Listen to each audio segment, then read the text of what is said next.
اسی طرح خواجہ غلام قاسم کمبو رحمۃ اللہ علیہ جو ڈیرسمل خان میں ہو گئے، اسی طرح شاہ والا شریف ہو گیا، اس طرح بہت ساری ایسی خانقاہیں ہیں جو غیر معروف ہیں لیکن ان کے سلسلے اور بہت وسیع نظام ان کے ادارے اور مدارس چل رہے ہیں چل رہے ہیں۔ اچھا، میں یہ جان سکتا ہوں کہ ان خانقاہوں میں جو مدارس کا نظام آپ فرما رہے ہیں اور وہ تعلیم اور درس و تربیت کے حوالے سے کیا انتظام کیا جاتا ہے؟ جی سواق شریف کے اوپر میں یہ سمجھتا ہوں کہ الحمدللہ کیونکہ ہم چونکہ خود خانقاہ سے وابستہ ہیں جی تو ہم پاکستان کے اندر خانقاہوں کے نظام کو دیکھتے ہیں، تو میرے خیال میں جو سب سے بہترین فیوزات و برکات جسے ہم فیضان کہتے ہیں کسی خانقاہ کا، کسی صاحب مزار کی درگاہ کا جو فیضان ہوتا ہے وہ دراصل قرآن و حدیث کا فیضان ہے۔ جی وہ یہ ہے کہ جس خانقاہ صاحب مزار کے مزار کے اوپر ایک اچھی عالیشان درسگاہ ہوتی ہے، قرآن و حدیث تعلیم جاری ہوتی ہے، تو میرے خیال میں آج کے جو موجودہ فتنے اور خرافات ہیں اس سے وہ خانقاہیں اور مزارات بچے ہوئے ہیں۔ آپ کے سامنے ہی ہیں بہت بڑی بڑی خانقاہیں ہیں جی جو کہ اوقاف کے اندر بھی ہیں، جی لیکن وہاں پر دامال ہے اور وہ بہت کچھ خرافات اور فتنے ہیں جو کہ نہ ہی چشتیہ سلسلے میں کسی نے سکھائی ہیں، نہ سرورتی میں، نہ قادری میں، نہ ہی نقش بندی میں۔ یہ جی بات کے خرافات ہیں جس سے لوگ سمجھتے ہیں کہ یہ دیکھیں جناب خانقاہوں پر یہ خرافات اور فتنے ہیں۔ میں یہ سمجھتا ہوں کہ جس خانقاہ کے اوپر درسگاہیں ہوتی ہیں اور قرآن و حدیث کی تعلیم ہوتی ہے وہاں پر کسی قسم کا فتنہ اور خرافات نہیں ہوتا۔ الحمدللہ آستانہ عالیہ پیر سراج شریف کے اوپر بھی ایک عالی شان درسگاہ موجود ہے جہاں پر 150 سے 250 بچہ قرآن اور حدیث کا تعلیم حاصل کر رہا ہے، اور الحمدللہ اس سال بھی ہمارے 10 سے 11 بچے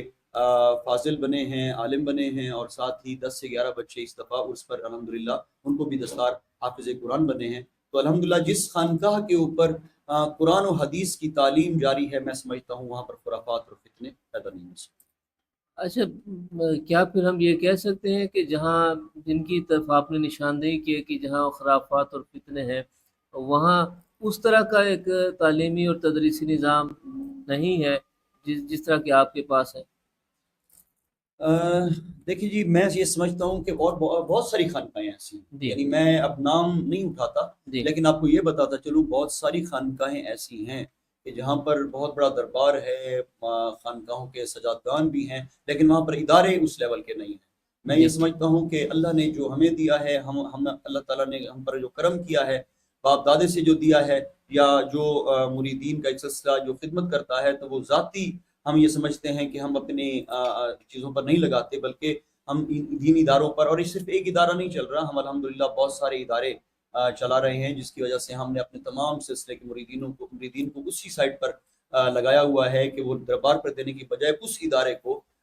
یعنی پروموٹ کریں اور اس کی خدمت کریں تاکہ دینی کام چلتا رہے۔ اور بہت سارے ایسے خانقاہیں ہیں حضرت کے وہاں پر نہیں ہیں ادارے، تو اس کی وجہ سے وہ بعض اوقات شہر کے اندر ہیں تو وہ اب میں الفاظ سخت ہوتے ہیں کہ جو جہاں پر روحانیت سکھائی جانی چاہیے تھی وہاں پر وہ ڈیٹنگ پوائنٹ بن جاتے ہیں، اور وہاں پر وہ میں سمجھتا ہوں کہ آج بھی جہاں پر جس خانقاہوں کے اوپر زنان خانے کا سسٹم الگ سے ہے اور مردان خانے کا سسٹم الگ سے ہے جی وہاں پر روحانیت قائم ہے، جہاں پر عورت مرد اکٹھے ہیں اور رش ہے، تو میں سمجھتا ہوں کہ وہاں پر روحانیت قائم نہیں ہو سکتی۔ باقی فیوزات و برکات ہر کوئی اپنے نصیب سے آتا ہے، وہاں پر اچھے بھی آتے ہیں برے بھی آتے ہیں، تو میں یہ سمجھتا ہوں کہ جہاں پر دینی درسگاہیں ہیں وہ الحمدللہ روحانیت سے وہاں سے لوگ فیضیاب بھی ہو رہے ہیں، اور جو لوگ جو جہاں پر درباروں پر خانقاہوں پر مدرسے نہیں ہیں تو میں یہ سمجھتا ہوں وہاں پر خرافات موجود ہیں۔ ویسے صاحبزادہ صاحب، قرآن مجید میں بھی تو ہے کہ جو غیر محرم ہیں وہ ایک جگہ ان کا اکٹھا ہونا اس کی اجازت تو نہیں ہے؟ جی ہاں، بالکل ایسی ہے۔ دیکھیں جی حضور نبی کریم سرکار دو جہاں صلی اللہ علیہ وآلہ وسلم نے فرمایا کہ دنیا سب سے بری جگہ بازار ہے۔ جی اب بازار دیکھیں، اب بازار میں رش ہے۔ جی حضرت عمر فاروق رضی اللہ تعالی عنہ نے اس زمانے میں کیوں مسجد سے روکا تھا زنان کو کہ خرافات اور فتنوں کو آپ نے دیکھا جی تو آپ نے عورتوں کو کہا کہ وہ گھروں میں نماز پڑھیں اور مردوں کو کہا کہ وہ مسجد میں آئیں، ورنہ دیکھیں سب سے بڑی جگہ اگر ہے تو عبادت کی جگہ تو مسجد ہے۔ مسجد وہاں پر بھی اب ہم دیکھیں کہ سیدھی بات ہے، اگر سیدھی میں بات کروں تو جب ہم نے اللہ کے گھر میں ان کو روکا ہے کہ آپ وہاں پر مرد ہر کوئی انسان ایک جیسا نہیں ہوتا، کہ شیطان ہر جگہ پر حملہ آور ہے، تو ایک ہی جگہ ہے جہاں پر ہم اللہ کی بارگاہ میں سجدہ ریز ہوتے ہیں، تو وہاں پر بھی وہ خرافات پیدا ہو جائیں جو عام انسان کے خلاف خیالات میں شیطان جب گھر کر جاتا ہے تو پیدا ہو جاتے ہیں،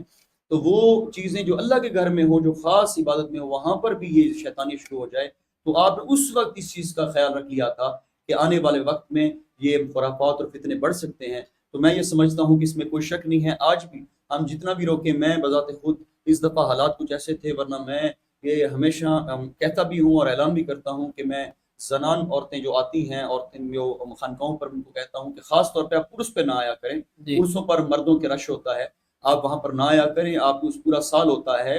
خانقاہ پر آپ زیارت کے لیے آ سکتی ہیں شریعت کی جو تقاضے ہیں اس کو پورا کرتے ہوئے، لیکن ہم یہ سمجھتے ہیں کہ جہاں پر عورتیں اور مرد مل جاتے ہیں، وہاں پر کسی صورت بھی، جہاں پہ اللہ کا ذکر بھی کوئی کر رہا ہو، تو میرے خیال وہ میں وہاں احتیاط پر جو ہے وہ، روحانیت قائم نہیں ہو سکتی۔ اگر ہم دیکھتے ہیں کہ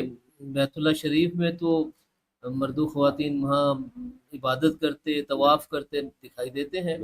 تو اگر بیت اللہ شریف میں ہم یہ دیکھ سکتے ہیں تو پھر ہمارے جو گلی محلے کی جو مسجد ہے اس میں خواتین کو آپ کیوں اجازت نہیں دیتے؟ بازار میں تو خواتین کثرت میں دکھائی دیتی جی ہیں، مسجد میں آپ نے روک رکھا ہے۔ جی، آپ کی بات بالکل ٹھیک ہے۔ دیکھیں، اللہ تعالیٰ کا گھر ہے جی خانہ کعبہ، اب خانہ کعبہ کا جو مقام ہے یا اس کے حکم ہیں وہ کچھ الگ سے ہیں، اس میں کوئی شک نہیں جی کہ یہاں پر پردے کا حکم ہو رہا ہے، جی وہاں پر کہہ رہے ہیں چہرہ کھول دیں، جی تو یہ کوئی شک نہیں ہے کہ وہ جو امپلیمنٹ ہو رہے ہیں حکم وہ ایک الگ سے ہیں، وہ اللہ کے خاص خاص حکم ہیں۔ جی یہاں پر یہ ہماری اپنی کوتاہی ہیں، سیدھی بات ہے، جی یہ اس میں ہماری اپنی کوتاہی ہیں کہ مسجد، وہی میں بتا رہا ہوں کہ آج خرافات اتنے ہیں، دماغ موبائلوں پر لگے ہیں، گند دیکھ رہے ہیں تو اس کے بعد فوراً وضو کر کے مسجد میں جاتے ہیں، تو وہ خرافات اور فتنے تو دماغوں میں موجود ہیں،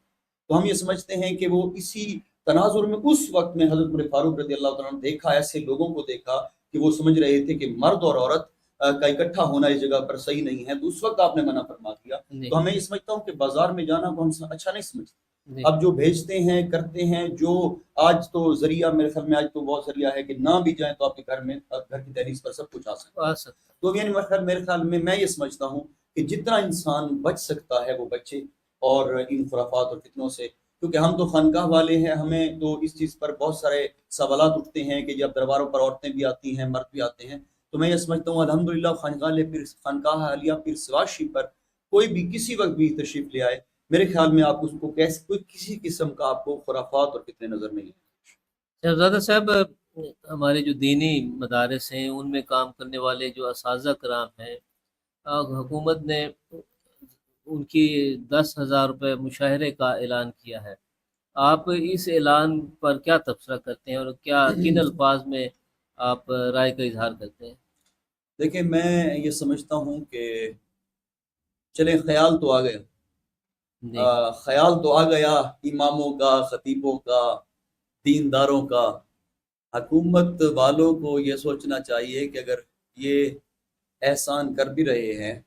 تو چلو خیال آ گیا، پھر بھی اپریشیٹ کرتے ہیں، لیکن اگر یہ کرنا ہی ہے تو پھر صحیح طریقے سے خدمت کیجئے، کہ مطلب یہ ہے کہنے کا کہ ان کے بجلی فری کر دیجئے، ان کے جو مزدور تقریباً 1200 ہزار لیتا ہے، 30,000 روپیہ تو مزدور لیتا ہے، ایک تو کم از مزدور کم، کی جو کم از کم ہاں اجرت ہے وہ ہاں 40,000 مقرر کی گئی۔ ہاں 40,000 کم از کم اتنی مقرر کی جائے، اور جی ساتھ ساتھ ان کے بچوں کی بھی تعلیم فری کی جائے، ان کے ٹرانسپورٹ کا خیال کیا جائے، اگر اپنے امام کی خدمت کرنی ہے تو پھر اس کا معیار اور اس کا جو مقام ہے اس کے درجے کے مطابق اس کو عزت دی جائے، تاکہ وہ عزت محسوس کرے، یہ تو پھر زیادتی ہوگی، میں یہ سمجھتا ہوں کہ صرف 10,000 روپیہ دے دینا، اگر یہ کر رہی ہے تو اچھا کام ہے، لیکن اس سے کم از کم 40,000 کر دیں۔ مہنگائی کے اس دور میں جی 10,000 اونٹ کے منہ میں زیرہ کے برابر ہے۔ بالکل، اور اس کے ساتھ یہ بھی کہنا چاہوں گا کہ جی یہ اگر دینا بھی چاہ رہی ہے تو یہ سمجھ رہے ہیں کہ پھر ہم اپنی مرضی سے خطبہ دلوائیں گے، یا جی ایسے نہیں ہو سکتا، آپ بے شک یہ ان کو ان کی عزت کے افزائی کے لیے آپ ان کو پیش کر سکتے ہیں، لیکن جو بھی جو قرآن حدیث کی تعلیم دے رہے ہیں وہ آزادانہ انشاءاللہ العزیز اپنی جو خطابات دیتے رہیں گے، اس سے کوئی باؤنڈ نہیں ہوگا، لیکن آپ کی جو یہ آپ عزت دے رہے ہیں تو انشاءاللہ ہم چاہتے ہیں کہ اس کی تنخواہوں کو، ان کے مراد کو بڑھائیں، تو انشاءاللہ علماء اکرام اس کو ایکسیپٹ کریں گے۔ آپ کی فیملی کا زیر علیہ کی سیاست میں بڑا گہرا تعلق ہے، آپ بھی کوئی ارادہ رکھتے ہیں کہ آنے والے دنوں میں آپ عوامی سیاست اور الیکشن کب میں حصہ لیں؟ دیکھیں میں بذات خود میرا ایک جو میری ذمہ داری ہے وہ ہے روحانی حوالے سے تعلیمی ادارے سسٹم سارے جو مذہبی ہمارے سسٹم سارے ہیں جی خانقاہ کے میں میرے بڑے بھائی ہیں پورا ڈسٹرکٹ جانتا ہے، میرے خیال میں پورا ملک جانتا ہے اس وقت، وہ سید محبوب الحسن صاحب جی وہ پولیٹکس میں ہیں، وہ بھی ابھی لوگوں کی خدمت خلق کر رہے ہیں الحمدللہ، جتنی ان کی ہو سکتی ہے وہ اپنی سیاست کر رہے ہیں۔ تو اگر وہ کہتے ہیں کہ کبھی ضرورت پڑی تو نہ ہم نے نہیں کی، لیکن ابھی حصہ لے سکتے۔ اس ٹائم کوئی ایسا خیال نہیں۔ تحریک پاکستان میں علماء مشائخ کا کردار ناقابل فراموش رہا ہے، مگر استحکام پاکستان میں علماء مشائخ مختلف پارٹیوں اور مختلف حصوں میں بٹے ہوئے ہیں، ایک پلیٹ فارم پر دکھائی نہیں دیتے۔ آپ کے نزدیک اس کی وجہ کیا ہے؟ مقبول الہی صاحب، اب آپ نے وہ بات چھیڑی ہے، وہ درد دل جس کا میں آپ کو جامع انداز میں ایک بات بتا دوں۔ جی اتحاد اہل سنت پاکستان میں ایک نظریے، ایک عقیدت اور ایک فکر پر ہو سکتا ہے۔ آپ کہیں کہ میں ہر جگہ پر ہاتھ لگاؤں، ہر جگہ پر منہ لگاؤں، ہر جگہ پر بیٹھوں، یہ ممکن نہیں ہے۔ آپ کو ایک کو لیڈ کرنا پڑے گا، اپنے عہدوں کو چھوڑنا پڑے گا، اپنے آپ کی میں مارنی پڑے گی، انا کو ختم کرنا پڑے گا، اور فکر رضا میں نے پہلے دن سے کہا تھا کہ اہل سنت آج اگر قائم ہے جی تو ہم مجدد پاک اور اعلی حضرت کی فکر پر اگر اکٹھے ہو جائیں تو میرے خیال میں جو 70% پاکستان کے اندر اہل سنت ہے یہ اس عقائد پر اکٹھی ہو جائے تو میرے خیال میں اس سے بڑی طاقت کوئی ہو نہیں سکتی۔ کون سا خانقاہ ہے، شاید میں بہت ساری خانقاہوں پر نہ بھی گیا ہوں، لیکن کون سی ایسی بڑی خانقاہ ہے، کون سے ایسے بڑے عالم ہیں، کون سے بڑے مفتی ہیں، جن کے کون سی بڑی تحریکیں ہیں، کون سی بڑی تنظیمیں ہیں جن کے پاس میں چل کر نہیں گیا اور خدا را کہتا رہا کہ آپ اتحاد کر لیں۔ تو انشاءاللہ جب آپ کبھی کسی کو تکلیف پہنچے گی، مسئلہ بنے گا، تو ہم پورے ملک میں یک زبان ہوں گے اور ایک قوت ہوں گے، تو انشاءاللہ العزیز ہماری ہر جگہ پر نمائندگی ہوگی۔ اسی لیے میں کہتا تھا کہ آج اسمبلی کے اندر